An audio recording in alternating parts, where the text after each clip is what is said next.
So, what's up mga tropa pips? Welcome back to my vlog at magandang araw po ng linggo sa inyong lahat. Magandang weekend po sa ating mga tropa pips. Lalo na dyan sa mga taga Negros Oriental. Ayan. So ngayon po ang ating pag-uusapan ay yung patungkol sa isa daw po sa mga supporter. Etong si Pride Henry Tebes ni PBBM. Yun daw po nga humanga si Topacio dito kay Henry Tebes dahil po sa isang dahilan, merong mga kwento. Meron din pong nangyari noon sa Kapitolyo. So ngayon po, panoorin po muna ninyo ang mga clips at saka po tayo magbibigay ng reaksyon.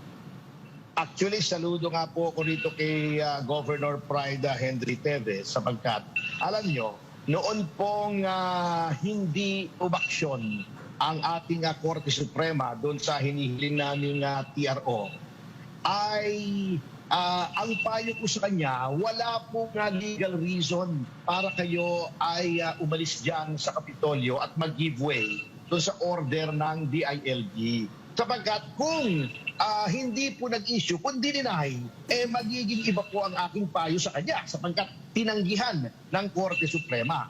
Hindi naman po tinanggihan, no action lang, dinefer lang sapagkat mas ninais ng kataas-taasang hukuman na hingin yung panig ng kabila ni na former Governor Digamo. Ngunit sabi niya, wag na, nagkakaroon ng tensyon, ayaw kong i-hostage etong yung makinarya ng gobyerno sapagkat kung ganitong may kaguluhan, unang-una, hindi sa sweldo yung mga pangkaraniwang empleyado, hindi tatakbo yung mga basic services. At concerned na concerned siya doon sa mga provincial hospitals, paano daw yung mga may sakit. So ayan, napanood po ninyo, humanga daw talaga naman itong si Topacio kay Pride Henry Tebes. Parang sa aking pagkakaalam, parang sa aking pagkakapanood, ilang araw bago umalis sa pwesto itong si Pride Henry Tebes at ayaw iwanan ang kanilang Kapitolyo dahil nga po sa hindi maipaliwanag na dahilan. Meron pa nga dyan video sa kung saan itong si Arnie Tebes ay nag-alarambo at nagbigay pa ng 5 minuto doon sa kaya Gobrowel Degamo nung ito naman ay pinapababa. So, kung talagang sila ay mga peace-loving person or politiko sa kanilang lugar, hindi tayo makakakita ng mga ganitong video. 'Di ba? Si Arnie nag-alarambo. Tapos doon sa nung si Pride Henry Tebes pinapababa na ilang araw bago bago umalis ng Kapitolyo. At nako, napakarami pa pong mga drama, napakaraming speech, napakaraming kung ano-anong mga tsetche-boretche. At ito nga po si Arnie Tebes din ay nagamon pa ng suntukan kay Gobrowel Degamo at sinabing huwag daw pong gumamit ng pusog, huwag mag-isog-isog. Huwag daw pong gumamit ng lakas diyan sa Kapitolyo para sila ay paalisin o kumbaga guluhin doon sa Kapitolyo. At sinasabi din nga nitong si Arnie Tebes, kapatid nga daw niya ang nanalo. Pero yan ay binawi ng COMELEC dahil nga po sa pangyayari na merong isang pekeng Ruel Degamo na pinakandidato at ngayon, yun ang gusto nilang kumbaga ipagtanggol dahil nakakuha daw po ito ng 40,000 na boto, 'di ba? Kung talagang si Henry Tebes ay masunurin sa batas, dapat masunurin siya sa mga nagpapatupad ng batas. Nung sinabi pa lang ng COMELEC, umalis ka na diyan, ang nanalo talaga si Gobrowel Degamo. Naiproklama na si Gobrowel Degamo, ayaw pang umalis ni Henry Tebes sa Kapitolyo. Kahanga-hanga ba 'yun?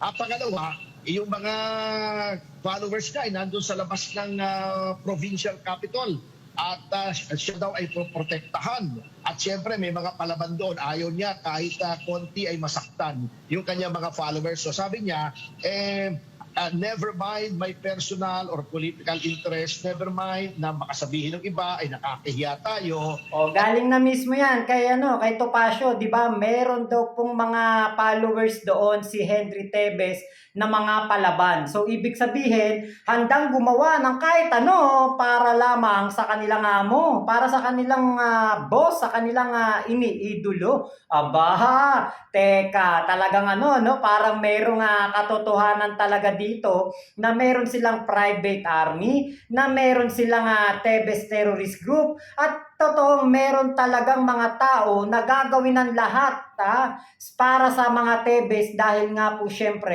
ito ay mga nakakatanggap, di ba? May natatanggap siguro sila kay mga Tebes dahil bakit naman ganun? Aba, kung followers lang, di ba?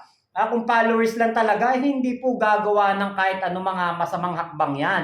At ang tunay na followers, sumusunod sa batas, di ba? Hindi gagawa ng against sa batas. Nako, parang medyo may katotohanan nga yun yung private army, saka mga bodyguard, mga grupo ng mga tao na, mga nauutusan. Naku, mukhang totoo talaga. Tayo ako ay susunod na lamang dito sa DILG, sa utusan ng DILG, at sabi nga niya publicly, ang secretary ng DILG ay alter ego ng presidente. So pag sinuway niya yun, parang ang pangulo na rin ang kanyang sinuway. Siya ay supporter ng pangulo at ayaw niyang suwayin. Anyway, So ayan, narinig niyo mismo kay Topacio, alter ego daw ng DILG Secretary ang ating presidente. Pero, ibig sabihin, di ba, dun sa DOJ Secretary, alter ego din yan ng ating presidente. Bakit sinusuway ni Tebes? Di ba, kung ano-ano ang sinasabi ni Tebes dito, kaya Sec Boying, at kung ano-ano din ang sinasabi nitong si Arnie Tebes kay DILG Secretary Benhar Abalos, di ba?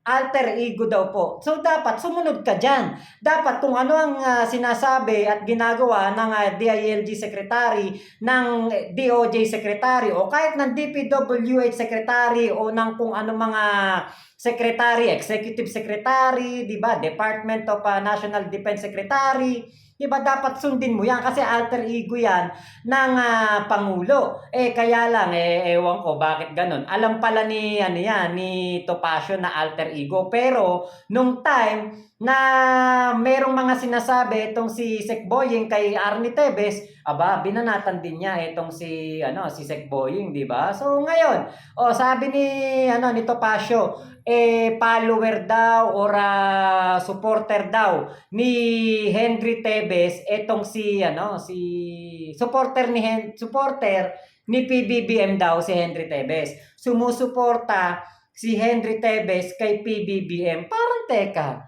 sino nga ba sinusuportahan ni Henry Tebes noong eleksyon ng May 2022? Panoorin nga natin tong video. Manny! Pacquiao! Ngayon na po nato kay naman si Gov din eh. Pag sinabi kong Henry Pride, ang sigaw ng lahat ay Tebes. Pag sinabi kong Governor Henry Pride! Pag sinabi kong Governor Henry Pride! Tebes! Pakpakin! Akong Arnie, balihog ko sa inyong mga suga, babe. Balihog ko sa inyong mga suga. Itaas ang inyong mga ilaw! Sabay-sabay! Manny! Manny! Manny! Manny! Manny! Manny! Ayaw na to kalimtan, siyempre. Hindi totoo na supporter ni PBBM si Henry Tebes kasi ang sinuportahan niya si Manny Pacquiao eh. Diba? Yun ang kanilang sinuportahan na presidente. Tapos ang kanilang vice president si Inday Sara. Ewan ko lang kung totoo yung picture na yan yung nandyan, yung pinakita natin, yung meron pang nakaipit na pera. suwayin. Anyway, nandiyan naman po yung kaso at nangako naman yung ating DILG na kung sakali man na ang Korte Suprema ay pumanig kay Governor Tebes, ay ipapatupad din naman nila yung kautusan yon ng Korte Suprema.